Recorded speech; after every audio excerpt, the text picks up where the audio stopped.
నమస్తే, welcome to I dream. నేను మహేశ్వరి. పెద్దవాళ్ళు కావచ్చు, నడి వయస్కులు కావచ్చు, వీళ్ళలో ఎక్కువగా ఈ మధ్యకాలంలో మోకాళ్ళ నొప్పి వస్తూ ఉంటుంది. దానికి కారణం అందులో ఉన్న గుజ్జు అరిగిపోవడం లేకపోతే తగ్గటు రావడం. అయితే దీనికి ప్రధాన కారణాలు ఏంటి? దీనికి ఆయుర్వేదంలో ఎలాంటి ట్రీట్మెంట్ ఉంది, ఎలాంటి జాగ్రత్తలు తీసుకోవాలి, ఈ విషయాల గురించి మాట్లాడడానికి మనతో పాటు ఉన్నారు ప్రముఖ ఆయుర్వేద వైద్య నిపుణులు డాక్టర్ బాలకిషన్ గారు. వారితో మాట్లాడదాం.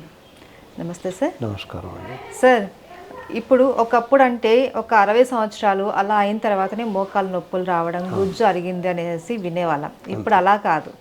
ఒక 30 సంవత్సరాలు రాగానే నాకు మోకాలు నొప్పులు వస్తున్నాయి, ఒక సౌండ్ వస్తుంది, కూర్చున్నా లేచినా కూడా లేవలేకపోతున్నాను అనేసి అంటూ ఉంటారు.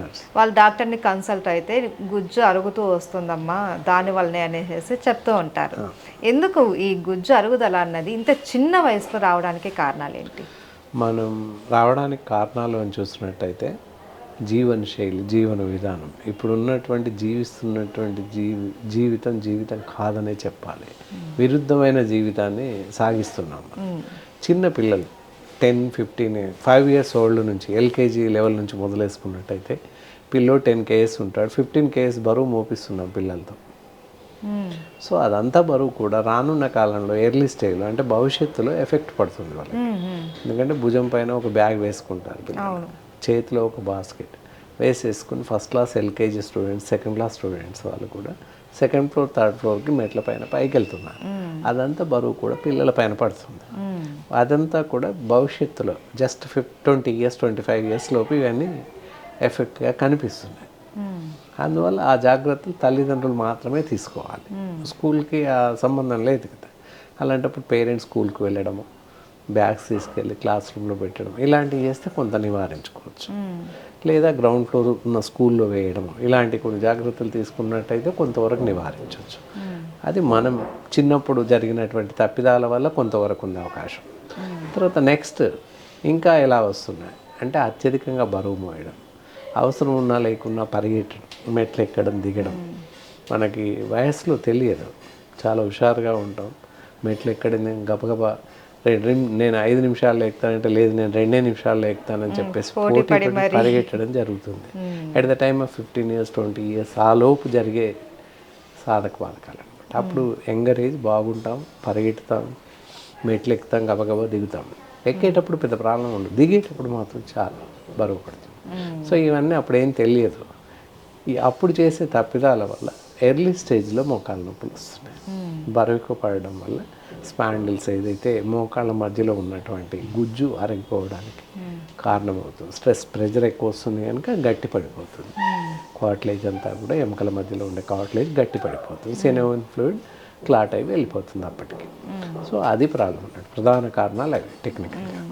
అయితే ఈ గుజ్జు అరగకుండా మనము ఎలాంటి జాగ్రత్తలు తీసుకోవాలి? ఒకవేళ తగ్గిన వాళ్ళల్లో పెంచుకోవడానికి ఎలాంటి జాగ్రత్తలు తీసుకోవాలి? ముందైతే రాకుండా జాగ్రత్తలు అనుకున్నట్టు ఇందాక చెప్పుకున్నట్టు మెట్లు మెల్లగా ఎక్కడం, మెల్లగా దిగడం అవి గమనించుకొని చేయాల్సి ఉంటుంది. మెట్లు తప్పనిసరి ఎక్కాలి దిగాలి అనుకున్న ప్రదేశంలో పారాఫిట్ వాల్ పట్టుకొని దిగడం, సైడ్ వాల్ పట్టుకొని మెల్లమెల్లగా దిగడం. ఎక్కేకన్నా దిగేటప్పుడు ఎక్కువ ప్రమాదం పొంచి ఉంటుంది, బరువు ఎక్కువ పడుతుంది కనుక అది దృష్టిలో పెట్టుకొని మెట్లు ఎక్కినా దిగినా జాగ్రత్తగా దిగడం ఎక్కడం చేస్తే కొంతవరకు నివారించుకోవచ్చు. అది కాకుండా మంచి ఆహారం, ఎలాంటి ఆహారం తీసుకోవాలి? ఇంట్లో తయారైనటువంటి ఆహారం తీసుకుంటే దాదాపుగా సర్వత్రా ఎలాంటి జబ్బులు రావు, ఇంక్లూడింగ్ నీ పెయిన్స్ ఆల్సో. బయట ఆహార పదార్థాలు, జంక్ ఫుడ్స్ కానీ ఇంకా ఇతరత్ర ఇవన్నీ ఫాస్ట్ ఫుడ్ సెంటర్లో దొరికే ఆహారం కానీ ఇవి తీసుకున్నట్లయితే కూడా అందులో ఎలాంటి ఫలితం ఉండదు, దానివల్ల ఎలాంటి లాభం చేకూరదు, పైపెచ్చు నష్టం జరుగుతుంది. వాటన్నింటి వల్ల కూడా ఈ కార్టిలేజ్ మీద ఎఫెక్ట్ పడే రసాయనాలు ఎక్కువగా ఉంటాయి. విష పదార్థ ఫాస్ట్ ఫుడ్ సెంటర్లో మనం తయారు చేసే ఆహార పదార్థాలలో విషం చేరుతుంది, అంటే విషతుల్యం అయిపోతుంది ఆహారం అంతా. అలాంటివి తీసుకుంటాం కనుక కార్టిలేజ్ మీద ఎఫెక్ట్ పడుతుంది, బోన్స్ పైన ఎఫెక్ట్ పడుతుంది. దానివల్ల ఎర్లీ స్టేజ్లో బోన్ డెన్సిటీ తగ్గడం, దాంతో నొప్పి పెరగడానికి, మోకాళ్ళు గుజ్జు అరిగిపోవడానికి అవకాశాలు ఎక్కువ. కాబట్టి అవి జరగకుండా చూసుకోవాలి. అండ్ సార్, మోకాళ్ళలో గుజ్జు పెరగడానికి కొన్ని ఆహార పదార్థాలు తీసుకుంటే దాన్ని మళ్ళీ మనం ఇంప్రూవ్ చేసుకోవచ్చు అనేసి అంటూ ఉంటారు. అంటే ఎలాంటి ఆహారం తీసుకోవాలి సార్? ఎలాంటి ఆహారం ఉన్నట్లయితే ఎక్కువ ఆకుకూరలు, తర్వాత మంచి కూరగాయలు, గ్రీన్ వెజిటేబుల్స్ ఎక్కువగా తీసుకుంటున్నట్లయితే చాలా మంచిది. అలాగే ముఖ్యంగా, మరీ ముఖ్యంగా ఆయిల్. ఈ రోజుల్లో ఆయిల్ చాలా తక్కువ వాడాలని పూర్తిగా ఆయిల్ వాడడం మానేశారు. వాడడం మానేయడం వల్ల ఏంటి అంటే చాలా నష్టం జరుగుతుంది. ఎముకలలో పెలుసు బారిపోతుంది. ఎముకలు మొత్తం పెలుసు బారిపోయి విరుగులు, పగుళ్ళు ఏర్పడుతున్నాయి ఎముకల పైన. అందువల్ల సరిపడేంత ఆయిల్ తీసుకోవాలి.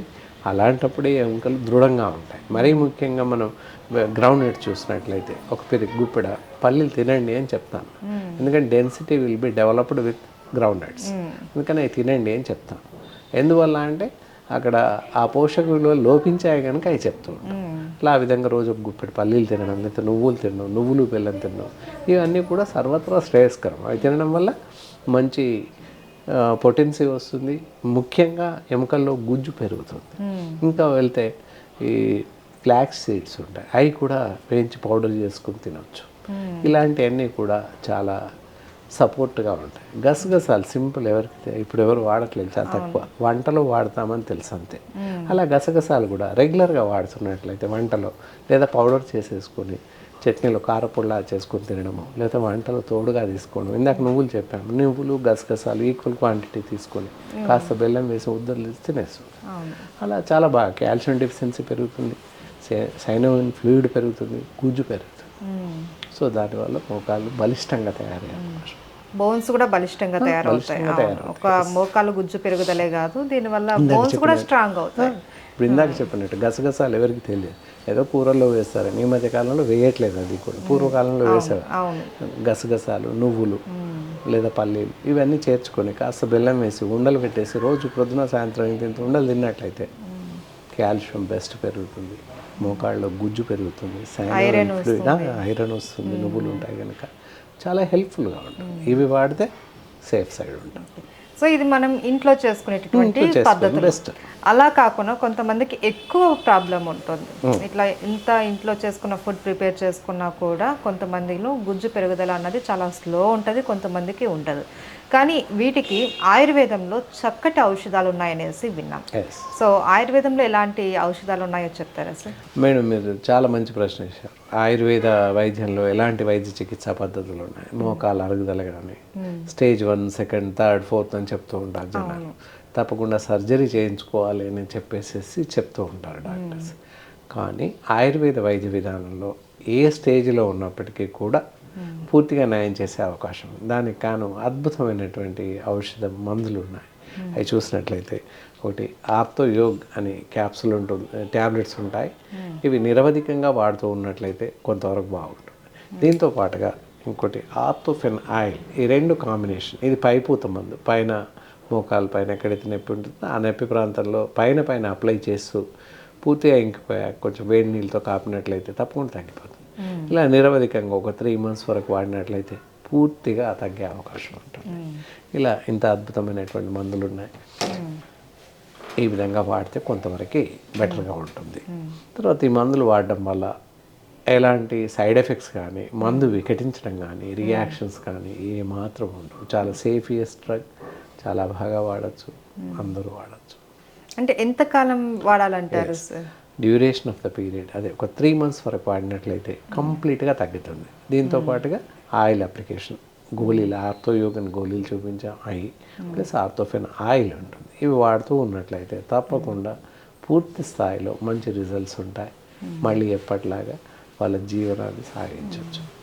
దీనిలో కాను ఏజ్తో సంబంధం లేకుండా, సపోజ్ ఇప్పుడు మనం ఎర్లీ ఏజ్ అనుకున్నాం, 15 years 20 years పిల్లలు, ఎర్లీ ఏజ్లో వచ్చిన వాళ్ళ నుంచి మొదలుకొని ఓల్డ్ ఏజెస్ వరకు స్త్రీ పురుష భేదం లేకుండా అందరూ నిరభ్యంతరంగా నిర్భయంగా వాడవచ్చు. ఏమన్నా పథ్యం లాంటిది ఏమన్నా ఉండాలా సార్ ఈ మెడిసిన్ వాడినప్పుడు? పథ్యం అని చూసినట్లయితే తినకూడని చూద్దాం, రిమైనింగ్ తినొచ్చు అని అర్థం. ఏంటంటే ఇందాక చెప్పినట్లు మటన్ తినకూడదు, ఎండు చేపలు, రొయ్యలు, ఫ్రాన్స్ ఇవి తినకూడదు. దాంతోపాటుగా కూల్ డ్రింక్స్, పన్నీర్ ఇవి పూర్తిగా మానేస్తూ మిగతా రెస్ట్ ఆఫ్ డైట్ అంతా కూడా తీసుకోవచ్చు. అంటే ఈ మెడిసిన్ వాడే అన్ని రోజులు ఇవి తినద్దా, లేకపోతే ఎప్పుడు తినద్దు? ఇప్పుడు చెప్పిన లైఫ్ లాంగ్ ఏ మనిషి తినకూడని పదార్థాలు. వాటి వల్ల చాలా రకాల జబ్బులు వస్తాయి, నాట్ ఓన్లీ బోన్, చాలా రకాల జబ్బులు వస్తాయి. ఓకే. సో అలాగే ఈ పథ్యం మనం జీవితకాలం పాటిస్తూ పాటిస్తూ ఈ మెడిసిన్ వాడుకుంటూ అలాగే మనం ఇంట్లో చేసుకునేటువంటి చిన్న చిన్న పద్ధతులతోటి నువ్వులు ఉండలు, ఇందాక చెప్పిన కాల్షియం, ఐరన్ లాంటివి తీసుకుంటూ ఇంట్లో ప్రతి ఇంట్లోనూ నువ్వులు ఉంటాయి, అవును బెల్లం ఉంటుంది, పల్లీలు గసగసాలు ఉంటాయి, పల్లీలు ఉంటాయి. అట్లా ఏదో విధంగా చెప్పిన పదార్థాలు ఎక్కువ తిను మోకాల నొప్పులు కంట్రోల్ చేసుకొని మోకాలలో గుజ్జు పెరుగుదల పెంచుకొని ఆరోగ్యంగా ఉండొచ్చు అనేసి అంటున్నారు.